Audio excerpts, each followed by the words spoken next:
ഇന്ന് രാവിലെ അമ്പലത്തിൽ പോയിട്ട് ഉണ്ണി കരുണയും കൊണ്ട് വരൂന്ന് പറഞ്ഞിട്ടുണ്ട്. അയ്യോ, എന്നാ പിന്നെ പെട്ടെന്നാവട്ടമ്മേ.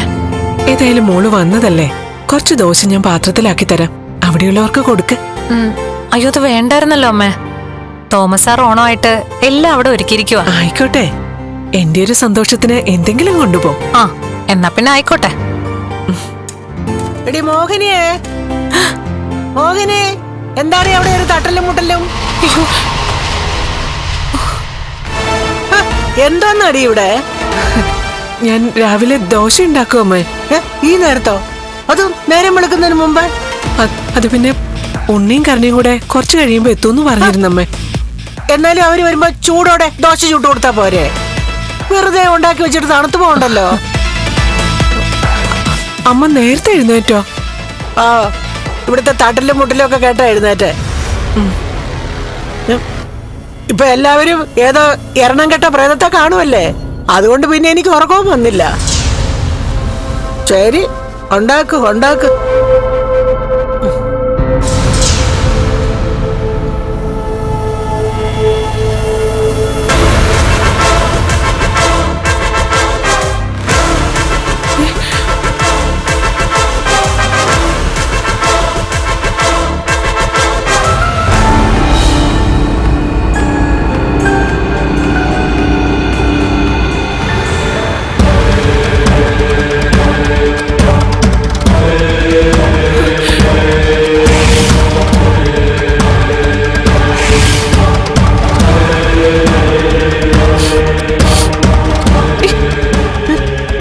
എന്താടേ ഒരു കരിഞ്ഞ മണം വരുന്നത്? അയ്യോ, എടി എടി, ദോശ കരിയുന്നടി. നീ എന്തോ നോക്കിയോണ്ട് നിക്ക? അങ്ങോട്ട് മാറി നിക്കടി.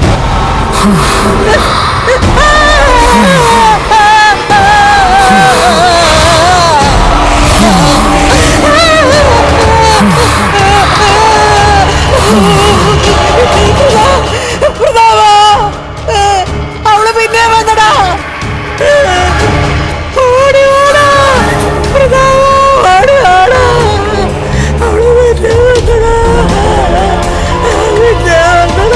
എന്താ അമ്മേ?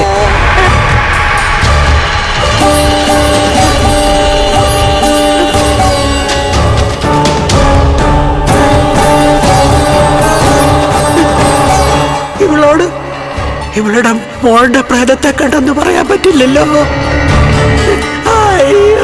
എന്താ എന്തിനാ ഇങ്ങനെ കിടന്ന് നിലവിളിക്കുന്നത്?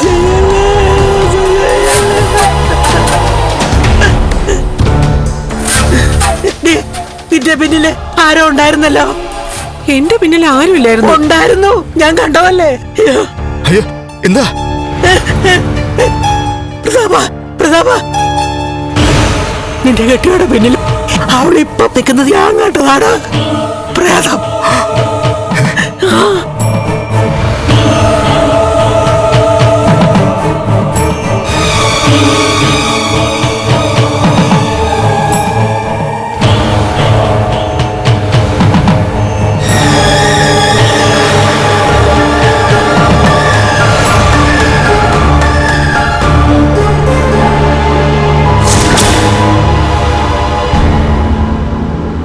നിങ്ങളൊക്കെ എന്താ എന്നെ ഇങ്ങനെ നോക്കുന്നത്? ഒന്നുമില്ല അമ്മേ. ഞാൻ പറഞ്ഞില്ലേ അമ്മേ, ഇവളുടെ മോളും ഒരേ മനസ്സിന് രണ്ട് ശരീരവും ആയതുകൊണ്ട് ഇവളുടെ ദേഹത്ത് അവള് കയറിയോന്ന് എനിക്ക് നല്ല സംശയമുണ്ട്. സത്യമാണ്, ഞാൻ കണ്ടതാ, സത്യമായിട്ട് ഞാൻ കണ്ടതാ. എന്താ നിങ്ങൾക്കൊക്കെ പറ്റിയത്? ഒന്നും പറ്റിയിട്ടില്ല.